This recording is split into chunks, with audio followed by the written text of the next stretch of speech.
Tubelight आई के YouTube channel पर एक बार फिर से आप सभी का स्वागत है। यह पार्ट 16 है। इससे पहले 15 क्लासेस हो चुके हैं जिनका प्लेलिस्ट बना दिया गया है आपके ग्लोबल आई के यूट्यूब चैनल पर।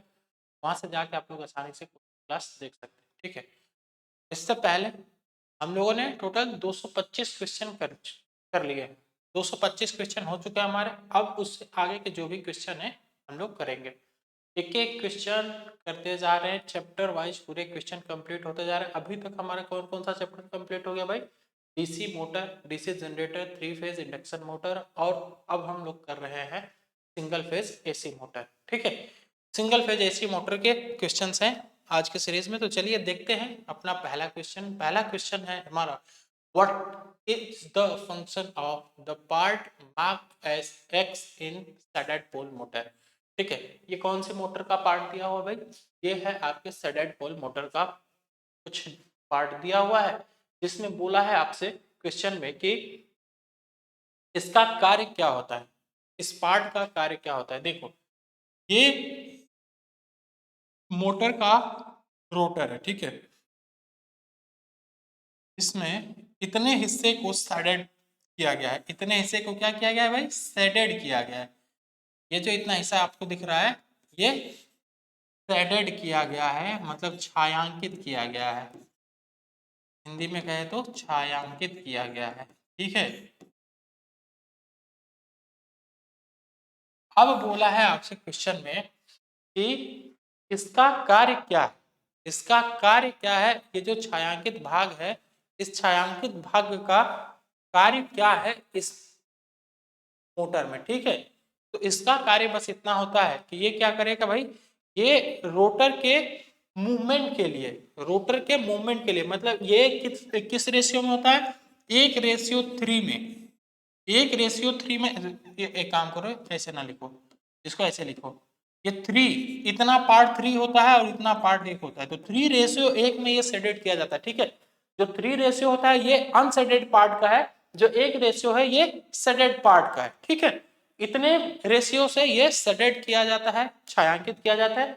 और जहां पे छायांकित भाग आता है ना, जहां पे मोटर का छायांकित भाग आता है, वहां पे मोटर के डाइवर्जन, मतलब मोटर के रोटेशन का डाइवर्जन होने लगता है। मतलब मोटर क्या होती है, वहां से घूमना विपरीत दिशा में स्टार्ट करती है। ठीक है, इनिशिएट मूवमेंट, सॉरी विपरीत दिशा में नहीं, सॉरी सॉरी, वहां पे कह सकते हैं कि मूवमेंट, जैसे मोटर हमारे शुरू, मोटर का जो रोटर है वो शुरू में पूरा बंद रहता है, तो जब ये शेडेड पार्ट आ रहा है वहां से ये इनिशिएट करती है उसके मूवमेंट को, या फिर उसके घूमने के लिए, रोटर को घूमने के लिए प्रेरित करती है, जहां पे इसका ये शेडेड पार्ट आता है। ठीक है, तो ये हो जाता है हमारा initiate the rotor movement. C option एकदम राइट हो जाएगा। ठीक है, इनिशिएट द रोटर मूवमेंट। ठीक, इतनी बात क्लियर हो गई। चलिए देखते हैं अगला क्वेश्चन। अगला क्वेश्चन है कि capacitor start induction run motor के रोटेशन की दिशा कैसे उलट जाती है। ठीक है, capacitor start induction run motor की बात किया है। अब इसमें मैं आपसे पूछूं कि सर इतना बताइए कि ये इसमें सेंट्रीफ्यूगल स्विच लगा होता है कि नहीं लगा होता है। ये कैपेसिटर टाइप की मोटर है, जिसके जिसके 3 टाइप है, permanent capacitor motor, capacitor start induction run motor, और capacitor start capacitor run motor. हमने आपको बताया था कि capacitor start induction run motor में एक आपका सेंट्रीफ्यूगल स्विच लगा रहेगा और एक आपका कैपेसिटर लगा रहेगा। वही बात करेंगे परमानेंट कैपेसिटर मोटर की, तो वहां पे केवल एक कैपेसिटर ही लगा रहेगा, वहां पे आपका सेंट्रीफ्यूगल स्विच नहीं लगा होगा। लेकिन यदि हम बात कर ले capacitor start capacitor run motor की, तो उसमें आपके 2 कैपेसिटर लगे होंगे। एक का काम होता है रनिंग में, रनिंग वाइंडिंग के साथ, और एक का काम होता है स्टार्टिंग वाइंडिंग के टाइम पे। ठीक है, तो स्टार्टिंग वाइंडिंग वाला जो कैपेसिटर होता है उसको हम लोग सेंट्रीफ्यूगल स्विच के द्वारा डिस्कनेक्ट भी कर देते हैं। यहाँ पे क्वेश्चन में बोला है कि डायरेक्शन ऑफ रोटेशन, मतलब उसी capacitor start induction run motor में जिसमें सेंट्रीफ्यूगल स्विच लगा होता है, उसका रोटेशन चेंज करना है, उसके घूमने की दिशा यदि चेंज करनी है, तो हम लोग क्या, कौन सा मेथड अपनाते हैं? तो उसके मेन वाइंडिंग के टर्मिनल को हम लोग क्या कर देते हैं?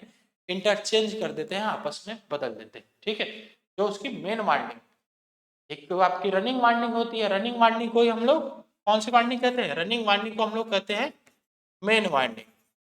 ठीक है, रनिंग वाइंडिंग या मेन वाइंडिंग।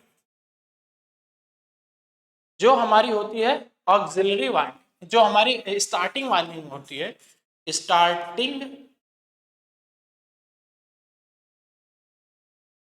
वाइंडिंग, इसी स्टार्टिंग वाइंडिंग को हम लोग ऑक्सिलरी वाइंडिंग भी कहते हैं। ठीक है जी, ऑक्सिलरी वाइंडिंग। तो ये दोनों नाम भी आप लोग याद रखेंगे, ऑक्सिलरी वाइंडिंग या फिर स्टार्टिंग वाइंडिंग, उसको रनिंग वाइंडिंग या फिर मेन वाइंडिंग भी कहते हैं। ठीक है, तो यहाँ पे सी एकदम राइट आंसर बन जाएगा। चलिए देखते हैं अगला क्वेश्चन। इस एकल कला की मोटर में टैप, देखो यहाँ हिंदी में केवल टैप लिखा है, यहाँ पे टैप्ड लिखा है ना, टैप्ड फील्ड स्पीड कंट्रोल विधि का यूज किया जाता है। देखो जो हमारी यूनिवर्सल मोटर होती है ना, यूनिवर्सल मोटर का एक सेकेंड नाम भी होता है, जिसका नाम है AC series motor. AC series motor, ठीक है, एसी सीरीज मोटर का ही प्रकार है आपका यूनिवर्सल मोटर। तो हम लोगों ने पढ़ा था, जब हमने आपको डीसी बताया था, तभी डीसी मोटर जब मैं आपको पढ़ा रहा था उसी टाइम पे मैं बताया था कि एसी सीरीज मोटर का स्पीड कंट्रोल करने का मेथड बिल्कुल अलग होता है। वो अलग से 5 मेथड कौन कौन से थे हमने आपको बताया भी था, उसका फिगर भी प्रॉपर आपको दिखाया था। ठीक है, जिसमें एक फील्ड टैप्ड मेथड था, फिर एक आर्मेचर कंट्रोल मेथड था। ठीक है, जिसके साइड में आर्मेचर के साइड में लगाया गया था, फिर आपका वोल्टेज कंट्रोल मेथड था। टोटल 5 मेथड थे, हमने आपको बताया था अलग अलग मेथड। तो जिसमें से बोला है कि फील्ड टैप्ड मेथड किसके लिए यूज किया जाता है, तो वो हो जाता है हमारा एक यूनिवर्सल मोटर के लिए। क्यों? क्योंकि जो हमारी यूनिवर्सल मोटर है उसका सेकेंड नाम एक एसी सीरीज मोटर भी है। तो सीरीज मोटर की स्पीड को कंट्रोल करने के लिए हम लोग दूसरा मेथड अपनाते हैं। ठीक है, तो यहाँ पे ए एकदम राइट आंसर बन जाएगा। देखो ये इससे पिछले वाले लेक्चर में आपने देखा था कि जो खाद मिक्सचर जो है उसमें हमने यूनिवर्सल मोटर का यूज किया था, या फिर ग्राइंडर हो हमारा तो ग्राइंडर में भी हम लोग यूनिवर्सल मोटर का ही यूज करते हैं। तो यहाँ पे आपका यूनिवर्सल मोटर एकदम राइट आंसर बन जाएगा, है ना। खाद मिक्सचर हो या फिर हमारा क्या हो, ग्राइंडर, खाद मिक्सचर हो या फिर हमारा ग्राइंडर हो, दोनों के लिए हमारा बन जाएगा यूनिवर्सल मोटर। यहाँ पे कोई दिक्कत नहीं होनी चाहिए किसी को भी। देखते हैं अगला क्वेश्चन। एकल चरण प्रेरणा मोटर की स्टार्टिंग और रनिंग वाइंडिंग के बीच कोण विस्थापन, स्टार्टिंग वाइंडिंग और रनिंग वाइंडिंग के बीच कोण विस्थापन आपसे पूछा है। तो देखो जो हमारी स्टार्टिंग वाइंडिंग और रनिंग वाइंडिंग होती है ना, जैसे ये हो जाती है, इधर हमारी रनिंग वाइंडिंग होती है और इधर हमारी स्टार्टिंग वाइंडिंग होती है। ठीक है, तो ये दोनों वाइंडिंग जो है आपस में एक दूसरे कितने पे रखी जाती है, 90 डिग्री पे रखी जाती है। आपस में एक दूसरे कितने डिग्री पे रखी जाती है भाई, 90 डिग्री इलेक्ट्रिकल पे रखी जाती है। ये हमने जो बनाया है, ये जो हमने बनाया है, ये तो मैकेनिकल फिगर है, ये इसका क्या है, ये इसका यांत्रिकी फिगर है। ठीक है जी, यांत्रिक फिगर या यांत्रिक चित्र। लेकिन ये इलेक्ट्रिकली कितने एक दूसरे पे होती है, इलेक्ट्रिकली 90 डिग्री पे होती है। तो ये बात आपको याद रखनी है कि जो स्टार्टिंग वाइंडिंग और रनिंग वाइंडिंग या फिर मेन वाइंडिंग ऑक्सिलरी वाइंडिंग जो होती है सिंगल फेज इंडक्शन मोटर की या सिंगल फेज मोटर की, वो दोनों एक दूसरे के 90 डिग्री इलेक्ट्रिकली रखी जाती है। ठीक, चल देखते हैं अगला क्वेश्चन। ध्वनि रिकॉर्डिंग उपकरणों के लिए हिस्टैसिस मोटर उपयुक्त होती है। ध्वनि रिकॉर्डिंग करना है आपको, आपको क्या रिकॉर्ड करना है, ऑडियो रिकॉर्ड करने के लिए हम लोग हमेशा उसी टाइप के मोटर का यूज करेंगे जिसमें हमारा नॉइज कम से कम। नॉइज यदि कम नहीं रहेगा, मान लो कि मैं एक ऐसी मोटर ले रहा हूँ या ऐसे मशीन ले रहा हूँ जिसकी नॉइज भी बहुत ज्यादा है, उससे हम नॉइज को कैसे रिकॉर्ड करेंगे या फिर कैसे एब्जॉर्ब करेंगे अच्छे से। भाई ऐसी मशीन होनी चाहिए ना हमारे पास जिसकी खुद की कोई आवाज ना हो। ठीक है, खुद का कोई उसमें आवाज ना हो, वो एकदम नॉइसलेस हो, तब जाके वो स्मूथ रिकॉर्डिंग कर पाएगी। उसके लिए हम लोग यूज करते हैं हिस्टैरिसीस मोटर का। उसके लिए हम लोग किसका यूज करते हैं, हिस्टैरिसीस मोटर का। तो ये भी क्वेश्चन बनता है आपसे, कई बार एग्जाम में पूछता है कि ध्वनि रिकॉर्डिंग के लिए किस प्रकार के मोटर का यूज किया जाता है, तो वहां पे आप आंसर टिक करते हो हिस्टैरिसीस मोटर। लेकिन ये तो क्वेश्चन में ही लिख दिया है हिस्टैरिसीस मोटर, तो यहाँ से एक काम आपको आसान बना दिया। दूसरा चीज आपसे बहुत छोटी सी चीज पूछ लिया है, नॉइसलेस ऑपरेशन। जो आपकी हिस्टैरिसीस मोटर होती है ना, इसका प्रचालन एकदम स्मूथ होता है, इसमें कोई भी आवाज नहीं, यही इसकी खासियत है इस मोटर की। ठीक है, तो यहाँ पे सी एकदम राइट आंसर बन जाता है। देखते हैं अगला क्वेश्चन, घरेलू पानी पंप के लिए कौन सी मोटर पसंद की जाती है? घरेलू मोटर में एक बात कर रहा है भाई, घरेलू मोटर के लिए तो हम लोगों ने देखा है कि जो हमारा टुल्लू पंप होता है उसमें एक उसके ऊपर एक कैपेसिटर लगा होता है, एक कैपेसिटर कहिए या फिर कंडेंसर कहिए, इतना बड़ा सा एक कंडेंसर लगा होता है, तो कहीं ना कहीं वो हमारी परमानेंट कैपेसिटर मोटर ही है, या फिर ऐसे कह सकते हैं कि वो कैपेसिटर स्टार्ट मोटर ही है। ठीक है, सबमर्सिबल पाइप तो अलग होती है, सबमर्सिबल पाइप अलग है, सबमर्सिबल मशीन आपकी अलग है, लेकिन जो आपके घरेलू घरेलू पानी में मतलब घरेलू डोमेस्टिक में कहिए या आपके घरों में कहिए कि जो पानी को भरने के लिए टंकी के पानी को भरने के लिए, टंकी में पानी भरने के लिए जिस मोटर का यूज करते हैं वो कौन सा होता है, उसको शॉर्टकट में हम लोग टुल्लू कह देते हैं, है ना। तो उसमें जो मोटर यूज होती है या वो जो मोटर का टाइप होता है वो होता है हमारा capacitor start motor, capacitor start motor. यहाँ पे डी एकदम राइट आंसर बन जाएगा। चलो देखते हैं अगला क्वेश्चन, किस प्रकार की मोटर में अपेक्षाकृत कम टार्क होता है? देखो टार्क की बात किया है यहाँ पे किसकी बात किया है? टार्क की बात किया है। तो टार्क इक्वल टू क्या होता है? टार्क इक्वल टू होता है I am into I S sine theta. ठीक है, I am into I S sine theta.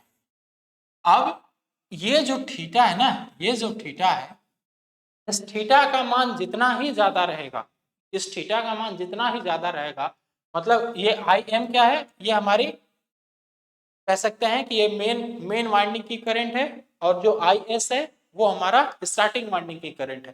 तो इन दोनों करंट के बीच जितना फेज डिस्प्लेसमेंट होगा, हमारा स्टार्टिंग टार्क भी उतना ही ज्यादा होगा, और इन दोनों के बीच फेज डिस्प्लेसमेंट जितना कम होगा, स्टार्टिंग टार्क का मान भी उतना ही कम होगा। क्यों? क्योंकि सर थीटा का मान बढ़ने पे साइन का मान बढ़ता है, और थीटा का मान घटने पे साइन का मान घटता है। इतना तो आप लोगों ने पढ़ा होगा 9th-12th में, है ना। तो अब देखिए कि कौन सा ऐसा मोटर है या कौन सा ऐसा यहाँ पे ऑप्शन दिया हुआ है जिसमें डिस्प्लेसमेंट ज्यादा से ज्यादा होता हो। ठीक है, ऑप्शन देखेंगे हमको समझ में आ जाएगा। यूनिवर्सल मोटर ये तो बात नहीं समझ में आई, ये एसी सीरीज मोटर होती है, ये ऑप्शन हमारा ऐसे गलत हो गया। दूसरा देखते हैं हम लोग, capacitor start capacitor run motor. भाई यहाँ पे दो कैपेसिटर की बात कर रहा है, ये दो कैपेसिटर की बात कर रहा है, और हम लोग जानते हैं इतना कि सर कैपेसिटर में वोल्टेज लीड करता है, सॉरी करंट लीड करता है, वोल्टेज लैग करता है ना। कैपेसिटर में वोल्टेज हमारा 90 डिग्री लैग करता है और करंट 90 डिग्री लीड करती है। तो यहाँ पे फेज डिस्प्लेसमेंट ज्यादा होगा, यहाँ पे फेज डिस्प्लेसमेंट ज्यादा होगा, है ना। फेज डिस्प्लेसमेंट यदि ज्यादा होगा तो यहाँ पे हमारा स्टार्टिंग टार्क भी ज्यादा हो जाएगा, लेकिन हमको ज्यादा वाला नहीं चाहिए, हमको क्या चाहिए? कम टार्क चाहिए। तो ये ऑप्शन तो नहीं बना sir.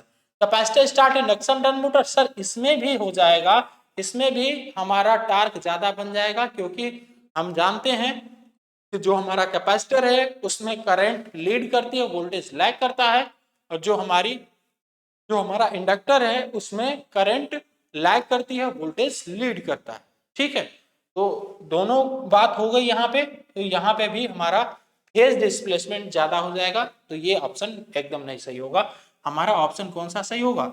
Resistance start induction motor. अब ये क्यों होगा सर? क्योंकि रेजिस्टेंस में वोल्टेज और करंट दोनों सेम फेज में ही रहते हैं, दोनों सेम फेज में ही रहते हैं, यहाँ पे कोई फेज डिस्प्लेसमेंट नहीं हो रहा है, इस वजह से ये ऑप्शन हमारा एकदम राइट हो जाएगा। ठीक है जी, रेजिस्टेंस स्टार्ट इंडक्शन मोटर। ठीक, दो बातें हमने आपको यहाँ पे बताई, दो बातें आप चाहें तो वो नोट कर सकते हैं। दोनों बातें कौन कौन सी है? पहला कि कैपेसिटर में current lead, current 90 degree voltage से लीड करता है, 90 डिग्री वोल्टेज से लीड करता है।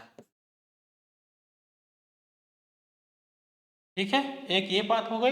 दूसरी बात कौन सी थी? दूसरी बात भी यहीं पे नोट कर लीजिए। इंडक्टर में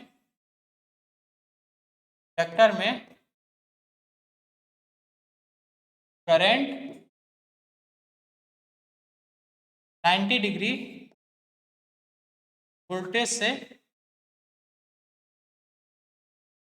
से लैग करती है, लैग करती है। ठीक है, लीड और लैग का क्या मतलब है? लीड मतलब होता है अग्रगामी, लैग का मतलब होता है पश्चिमगामी। मतलब कि यहाँ पे करंट पीछे रहती है, वोल्टेज आगे रहता है, और कैपेसिटर में वोल्टेज पीछे रहता है, करंट आगे रहती है। बस ये दोनों बातें आपको नोट करना है, इसको जरूर नोट कर लीजिएगा। चलिए देखते हैं अगला क्वेश्चन। स्प्लिट कलर मोटर में अपकेंद्री स्विच का कार्य क्या होता है? अपकेंद्री स्विच का कार्य क्या होता है? ये हमने आपको कई बार बता रखा है कि अपकेंद्री स्विच का कार्य बस इतना होता है कि यह मोटर के स्टार्टिंग वाइंडिंग को सप्लाई से कट करे, डिस्कनेक्ट करे, या परिपथ से डिस्कनेक्ट करे। बस यही काम होता है हमारे इसका सेंट्रीफ्यूगल स्विच का। ठीक है, तो यहाँ पे ऑप्शन देखिए, ऑप्शन हमें डी में दिख गया, make and break the starting winding from supply. ठीक, यही काम होता है। जैसे ही हमारी मोटर की स्पीड अपने फुल स्पीड के 75 से 80% की स्पीड पे आएगी, तुरंत हमारी जो अपकेंद्री स्विच है या फिर सेंट्रीफ्यूगल स्विच है वो एक्टिव हो जाएगी और डिस्कनेक्ट कर देगी स्टार्टिंग वाइंडिंग को। ठीक है, चलो। एक आच्छादित पोल पंखा मोटर में स्टार्टिंग टार्क का उत्पादन कैसे होता है? स्टार्टिंग टार्क का उत्पादन कैसे होता है?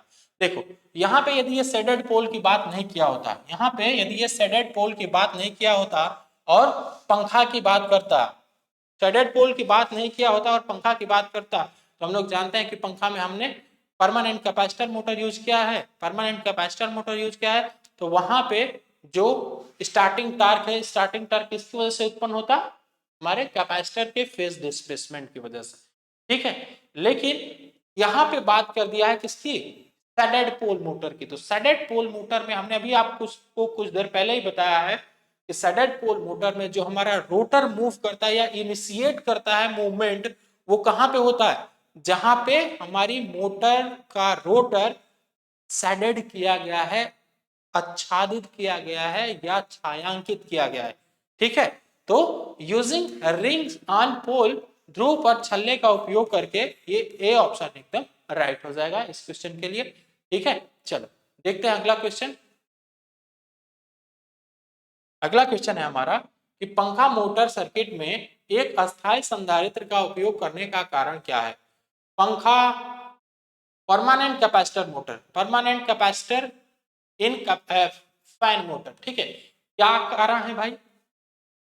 हमारा जो सीलिंग फैन है, सीलिंग फैन में परमानेंट कैपेसिटर मोटर यूज करने का कारण क्या है? तो देख लो कारण क्या है। पहले तो ऑप्शन पढ़ते हैं, फिर क्लियर हो जाएगा। स्पीड रेगुलेशन, स्पीड को रेगुलेट करने के लिए? नहीं सर, ये बात तो कहीं नहीं हम पढ़े स्पीड रेगुलेशन। ठीक है, lower lower power consumption, lower power consumption नहीं भाई, 100 वाट तो ले ही लेता है ना, तो कोई लो पावर तो नहीं ले रहा है, पावर तो ठीक ही ठाक ले रहा है, तो इसका मतलब ये है कि ये भी गलत ही हो जाएगा। ठीक है, अब क्या? Splitting of phase for torque? Yes sir, torque को क्या कर देता है? वो विभाजित कर देता है, टॉर्क के कला का विभाजन कर देता है। ठीक है, टॉर्क के कला का क्या कर देता है? विभाजन कर देता है। यही मेन काम होता है हमारे कैपेसिटर का। ठीक है, यही मेन काम होता है कैपेसिटर का। तो उम्मीद है कि ये बात आप समझ पाए होंगे कि जो हमारा परमानेंट कैपेसिटर मोटर है उसका मेन काम क्या होता है। ठीक है, चलो। कौन सी मोटर में आधी कुंडल वाइंडिंग होती है? आधी कुंडल वाइंडिंग हमारी सीलिंग फैन में ही होती है। सीलिंग फैन में ही हमने आपको बताया था कि पहले हम लोग कर लेते हैं अपना रनिंग वाइंडिंग का फेरा लपेट लेते हैं, फिर इसके बाद हमारी स्टार्टिंग वाइंडिंग होती है। जो जो हमारी रनिंग वाइंडिंग होती है, रनिंग वाइंडिंग सबसे नीचे रहती है, इसके बाद फिर हमारी उसके ऊपर स्टार्टिंग वाइंडिंग की जाती है। तो ये वाइंडिंग कह सकते हैं कि ये आधी आधी वाइंडिंग की जाती है, तो इसलिए सीलिंग फैन एकदम राइट आंसर हो जाएगा इसके लिए। देखते हैं अगला। रनिंग वाइंडिंग कोर के निचले भाग में क्यों रखी जाती है? रनिंग वाइंडिंग अब देखो ये बोला है कि रनिंग वाइंडिंग कोर के निचले भाग में क्यों रखी जाती है। ठीक है, देखो जो हमारा सीलिंग फैन है, जो हमारा सीलिंग फैन है, सीलिंग फैन के बारे में एक बात आप लोग याद रखेंगे कि इसका एक ही कोर होता है। इसका कोर कितना होता है? एक ही होता है। और एक ही कोर पे दोनों वाइंडिंग की जाती है, स्टार्टिंग वाइंडिंग और रनिंग वाइंडिंग। ठीक है, स्टार्टिंग एंड रनिंग दोनों वाइंडिंग इसी कोर पे की जाती है। ठीक, पहले हम लोग करते हैं रनिंग वाइंडिंग, जो बोला है ना कि निचले भाग में मतलब कि जो कोर का निचला हिस्सा है वहां पे हम लोग स्टार्ट करते हैं इसको रनिंग वाइंडिंग से, मतलब मोटे तार से। इसके बाद ऊपर जो वाइंडिंग होती है वो होती है पतले तार से। ठीक है, तो ये क्वेश्चन में बोला है आपसे कि रनिंग वाइंडिंग हम लोग गहरे भाग में क्यों करते हैं, क्योंकि हम लोग ये चाहते हैं कि हमारा जो इंडक्टेंस है वो ज्यादा से ज्यादा क्रिएट हो, ज्यादा से ज्यादा इंडक्टेंस क्रिएट हो, इसलिए हम लोग निचले भाग में करते हैं। To get high inductance option D में दिया हुआ है, जो कि एकदम राइट आंसर बन जाएगा, टू गेट हाई इंडक्टेंस। ठीक, चलो अब देखिए आधे कुंडल कनेक्शन में 28 स्लॉट 14, हर एक क्लास में कुछ कुछ क्वेश्चन ऐसे आ जा रहे हैं जो केवल और केवल जिसका सॉल्यूशन आपको केवल सनी सर ही दे सकते हैं। इससे पहले यूट्यूब पे कहीं नहीं कराया गया है। इस तरह के क्वेश्चंस को केवल ऑप्शन बता दिया जाता है कि हाँ बेटा ये ऑप्शन इसका सही है, ये टिक करके आगे बढ़ जाए। इसका सॉल्यूशन आपको कहीं भी नहीं मिलेगा, केवल कहाँ पे मिलेगा? सनी सर के साथ। ठीक है, आइए देखते हैं इस क्वेश्चन को करते हैं क्या बोला है इस क्वेश्चन में। सबसे पहली बात कि आप नोट करिए क्या क्या आपके दिया हुआ है क्वेश्चन में। देखो स्लॉट की संख्या कितनी दी हुई है? स्लॉट की संख्या दी हुई है आपको 28। कितनी दी हुई है? स्लॉट की संख्या 28 दी हुई है। पोल्स की संख्या कितनी दी हुई भाई? 14 दी हुई है। ठीक है, हमने पोल्स लिख लिया, स्लॉट लिख लिया। एक बात और याद रखेंगे इस क्वेश्चन को करने के लिए कि इसमें जो कॉइल की संख्या दिया रहता है ना, ये हमारे किसी काम का नहीं है, ये हमारे किसी काम का नहीं, ये केवल हमको भरमाने के लिए दिया रहता है कि बच्चा इसको देख के उलझ जाए। डाटा ज्यादा से ज्यादा दे दो ताकि स्टूडेंट उलझ जाए, क्वेश्चन को कर ना पाए।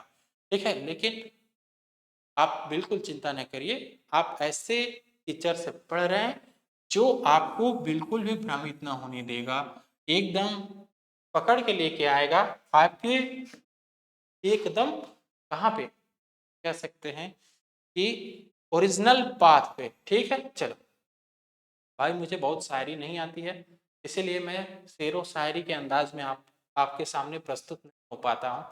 चलो फिर भी देखते हैं हम लोग क्वेश्चन को।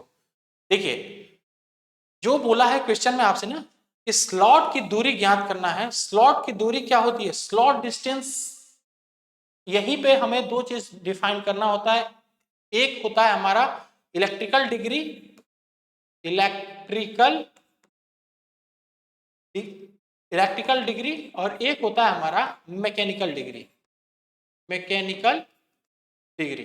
ये दोनों चीज को डिफाइन करना होता है। ठीक है भाई, हम लोग पंखा में वाइंडिंग कर रहे हैं, पंखा में वाइंडिंग कर रहे हैं, तो हमको कैसे पता चलेगा कि ये इलेक्ट्रिकली 180 डिग्री हो गया, इलेक्ट्रिकली 180 डिग्री हो गया, ये हमको कैसे पता चलेगा?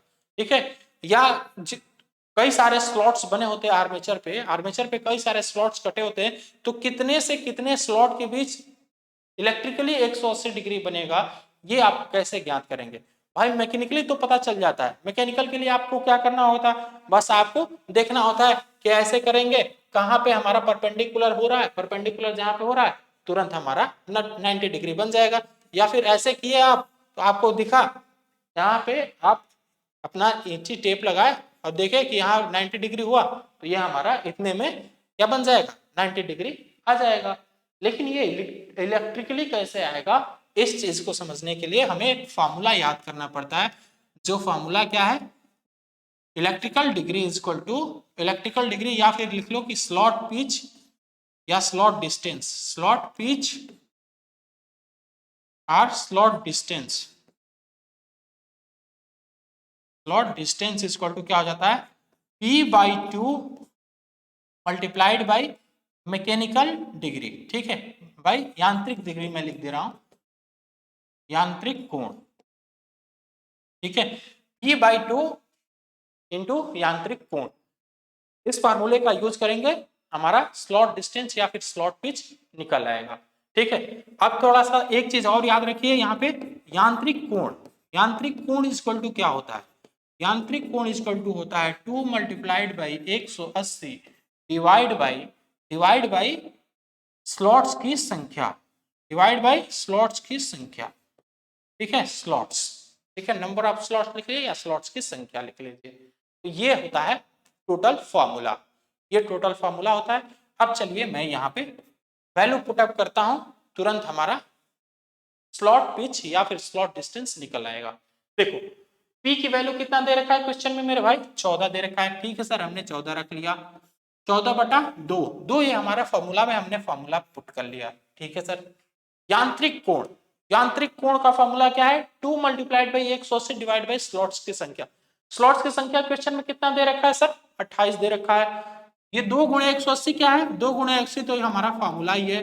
ठीक है सर, हमने लिख दिया यहाँ पे 36, सॉरी 36 में लिख दिया 28, हमने लिख दिया यहाँ पे 28। ठीक है, अब इन दोनों को काट पीट लीजिए, फिर आपका आंसर निकल आएगा, जो भी आएगा वो आपका आंसर होगा।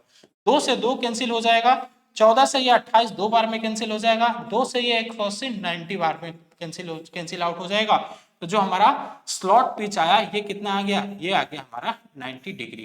ठीक है, 90 डिग्री, जो कि ऑप्शन ए में दिया हुआ है, ऑप्शन ए एकदम राइट आंसर हो जाएगा। ठीक है, चीजें आपको यदि अच्छी लग रही हो, क्लास आपको बेहतर लग रहा हो, आपको यदि हमारी मेहनत पसंद आ रही हो, थोड़ा वीडियो को लाइक और शेयर जरूर कर दीजिएगा, एक बार थोड़ा थंबनेल जरूर दबा दीजिएगा। ठीक है, चल ये क्वेश्चन जो भी सॉल्यूशन कराया गया है इसका स्क्रीनशॉट ले लीजिए, ताकि आप भविष्य में भी इस तरह के क्वेश्चंस को कर पाए। और देखते हैं आज का अपना लास्ट क्वेश्चन।